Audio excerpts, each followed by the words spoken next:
Shalom, bienvenue à votre première émission de Famille en question, cette émission d'édification, émission débat, pour vous permettre d'avoir une vie de famille édifiée, ancrée en Christ. Pour cette première émission, le sujet, il est très simple et il pose les bases de notre discussion. Il est les 5 étapes pour une relation amoureuse solide en vue de mariage. Pour discuter justement de ce débat, j'ai 2 invités avec moi. Il s'agit pour le premier invité de M. Martin Nambé Souli. Il est formateur dans la pastorale familiale, coordonnateur de la fraternité des adorateurs de l'Éternel. Il est également coordonnateur de la fondation Familiaris Consortio. Bonjour M. Martin. Oui, bonjour. Merci d'être avec nous. Nous avons également une deuxième invitée. Il s'agit de Mme Hélène Kofi. Elle est coach en harmonie de la famille au cabinet Torrent d'Amour. Elle est également membre active de Familiaris Consortio. Bonjour madame. Bonjour. Merci d'être avec nous également. Je vous en prie. Alors, avec vous, nous allons parler des étapes pour une relation amoureuse solide en vue de mariage. Mais avant de démarrer, j'aimerais que vous puissiez nous présenter juste en quelques lignes ce que c'est que Familiaris Consortio. Oui, Familiaris Consortio, on se souvient que le 22 novembre 1981, le pape Jean-Paul II, dans son exhortation apostolique, a invité les hommes de bonne volonté de participer à œuvrer pour le salut du couple et de la famille. C'est une fondation que nous mettons en place au service du couple et de la famille, pour aider les aspirants au mariage, les couples, les familles à s'épanouir, à une harmonie conjugale et familiale. D'accord. Et Familiaris Consortio donc existe en Côte d'Ivoire depuis combien de temps? Nous avons commencé depuis 2014. D'accord. Voilà, et c'est le curé de NDI qui est notre aumônier. D'accord. Ouais. Alors, avec vous, on va parler des étapes pour une relation amoureuse solide en vue de mariage. Oui. Donc, déjà, ma première question, il y a combien d'étapes spécifiques? Ou alors, est-ce que les étapes dont on parlera aujourd'hui sont directement ciblées par vous? Je le constate, avec l'expérience, je me suis rendu compte que pour un mariage solide, il faut ces 5 étapes-là. D'accord. Si on les bâcle, on peut avoir des conséquences. D'accord, donc 5 étapes importantes pour un mariage solide. Oui. D'accord. Nous allons donc commencer par donner les différentes étapes. Quelle est la première étape selon vous? Oui, la première étape, je dirais, c'est l'amour filial. C'est Dieu. Le choix préférentiel, c'est le Seigneur, celui qui ne choisit pas Dieu et qui veut se marier, déjà, la base est faussée. Deuxième étape, c'est la relation fraternelle. La relation fraternelle avec l'autre. Troisième étape, c'est l'amitié. L'amitié, on devient amis. Et la quatrième, c'est le côté romantique, le fiançailles. Et puis après le fiançailles, c'est l'amour conjugal, on se marie. D'accord. Donc 5 étapes. La première étape, donc, c'est l'amour filial, vous avez dit. Oui. Ensuite, les relations fraternelles. Oui. Ensuite, l'amitié, oui, qui découle sur les fiançailles. Oui. Et l'amour véritable proprement. Romantique, les fiançailles. D'accord. Parce qu'après, on choisit parmi plusieurs amis celui qu'on va épouser et celle qu'on va épouser. Et maintenant, vive les fiançailles. Mais au cœur de tout cela, j'anticipe pour dire qu'il faut vivre la chasteté. D'accord, c'est une raison importante, une cause très importante, donc vive la chasteté. D'accord, alors nous allons parler du premier élément, la première étape, donc l'amour filial. Vous avez dit qu'il était important que l'amour selon Dieu puisse prédominer. Oui, puisque c'est Dieu notre créateur, c'est lui notre Père, et quand on rencontre quelqu'un, il faut l'amener au Père. Pour qu'on sache qu'on a le même Père, on a même les mêmes aspirations et qu'on doit obéir à la volonté du Père. Donc une relation filiale, c'est important. Et on amène le futur marié ou la future mariée à découvrir Dieu, à dépendre de Dieu. Et ça, c'est très très important. Et quand la personne fait le choix préférentiel du Seigneur, alors les autres bases peuvent se vivre plus facilement. D'accord. Alors on va demander à Madame Kofi, en ce qui concerne l'amour filial, je donne un exemple. Lorsque quelqu'un, une personne, une jeune fille, voit un jeune garçon et que déjà on sent dans les yeux que il y a quelque chose qui se passe, on voudrait peut-être commencer quelque chose Comment savoir, comment déterminer véritablement que cette personne-là met Dieu au devant? Je dirais que quand on rencontre quelqu'un, que ce soit une fille ou un garçon, c'est pas en se regardant tout de suite qu'on pourrait connaître la personne véritablement. Hein? Il faut d'abord marcher ensemble, être des amis, être des personnes qui se rencontrent plus régulièrement, échanger, savoir véritablement qui est cette personne avant de penser à autre chose, entre griffes. Hein? Parce que de nos jours, on constate que c'est le regard, c'est la beauté, c'est la silhouette qui nous attire et puis aussitôt, on se dit, on rêve de vivre ensemble. Non, le vivre ensemble, c'est tout autre chose. Il y a beaucoup d'autres paramètres qui rentrent en ligne de compte. Exactement. D'accord. Maintenant, comment faire véritablement aimer le Seigneur comme il faut à quelqu'un? Je crois qu'en nous, le Seigneur qui nous a créés a une partie de lui-même en nous, qui nous habite. Donc l'homme est fait pour aimer. Et en rencontrant l'autre, c'est l'amour de Dieu que nous voulons transmettre.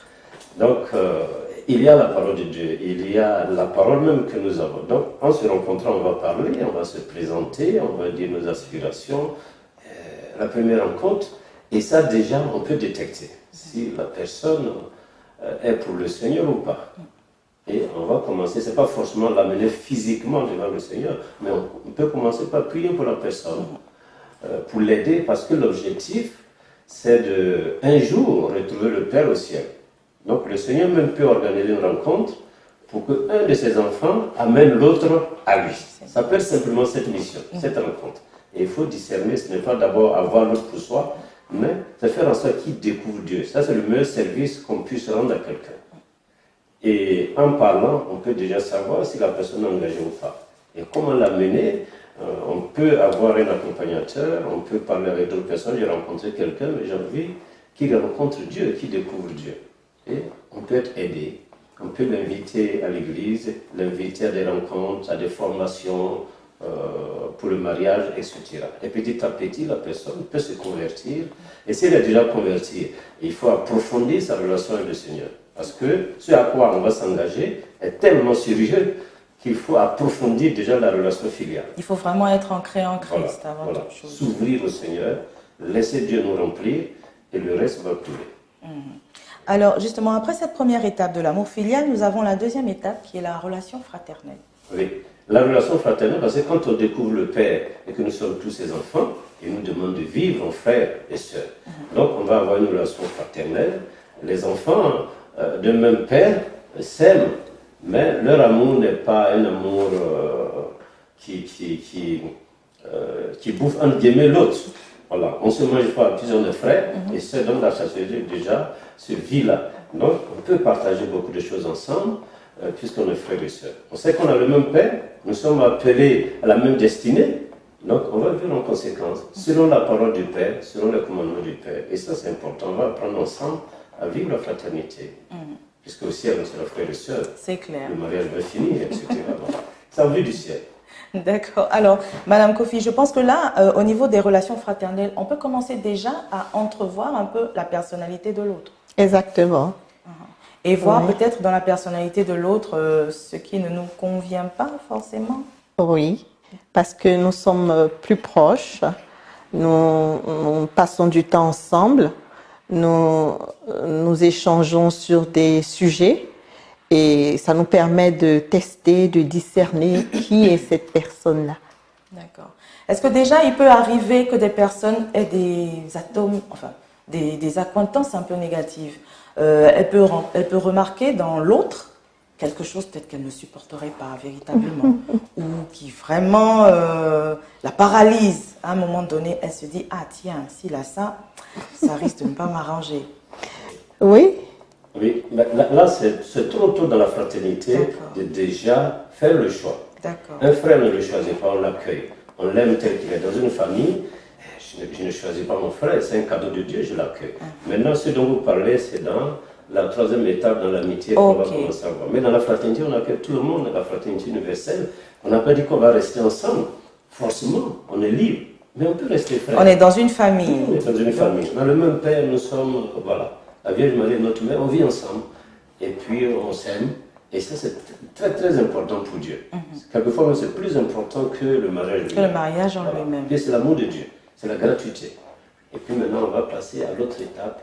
Là, ce que vous dites, on peut déjà voir les compatibilités, ce qui peut nous arranger. Là, on va vers un choix maintenant. Parce qu'on ne peut pas prendre tout le monde. C'est clair. Voilà, pour mari ou pour femme. Pour abonder dans le même sens que Martin, je voudrais dire que c'est vrai que tout de suite, on ne parle pas du choix, mais étant des amis, des frères, il y a des choses qu'on n'apprécie pas chez un frère ou chez une sœur. Bien sûr. Et donc, déjà, ça peut nous dire mais ben, ce comportement-là, j'aime pas. Est-ce qu'on sera des frères pour longtemps? Oui, parce qu'il y a des choses qu'on n'apprécie pas. Moi, je donne un exemple.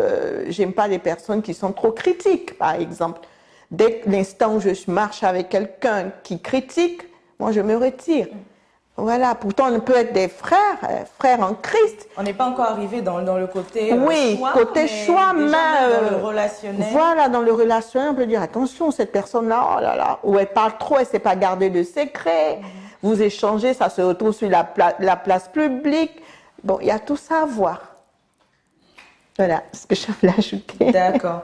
Alors, donc, quand on arrive à ce stade-là et qu'on passe maintenant de la relation fraternelle à l'amitié, cela sous-entend qu'on a déjà une idée de choix? Moi, je dirais que dans la fraternité, on aide l'autre. A grandi dans le Seigneur. Nous sommes frères. On ne doit pas abandonner son frère. Vu ses défauts et tout, on l'aide à se corriger. On prie pour lui, on l'accompagne. C'est un accompagnement. Et puis, comme vous dites maintenant, dans le choix, puisque là, je vais vivre avec quelqu'un. Et là, ce n'est plus... c'est un choix que je vais faire. Un choix pour la vie. Un choix définitif. D'accord. Là, en ce moment, comme j'ai cheminé avec lui, comme Hélène le dit, j'ai cheminé, j'ai observé, j'ai vu ses limites, ses faiblesses. Je sais qu'ensemble, on ne peut pas faire une route... une longue route. Une longue route. Donc, je vais prendre les précautions, je dis voici les compatibilités. Dans tel domaine, on peut s'accorder, dans l'autre domaine, on ne peut pas. Et puis, je prends une décision, en connaissant de cause. D'accord. Voilà. Donc, on arrive à l'étape amitié. Amitié. Et ça, c'est très important. C'est la base même du mariage, parce que l'amitié, c'est le socle. Quand on a été vraiment amis, parce qu'on se connaît, ce que je disais, on se connaît, on s'est fréquenté, on connaît nos forces, nos faiblesses, et puis on a fait un choix. Alors, c'est ça. Et les couples qui durent ensemble, c'est ceux qui étaient vraiment des amis. Des amis. D'accord. Est-ce qu'il peut arriver que des personnes, ou je dirais un couple, peuvent être de très bons amis au départ, mais après, cette amitié peut se disloquer, elle peut s'écorcher avec peut-être les soucis de la vie, les réalités sur le terrain, je ne sais pas, parce que déjà, au niveau de l'amitié, on apprend à se connaître, mais on ne vit pas ensemble. On ne vit pas ensemble, c'est ça.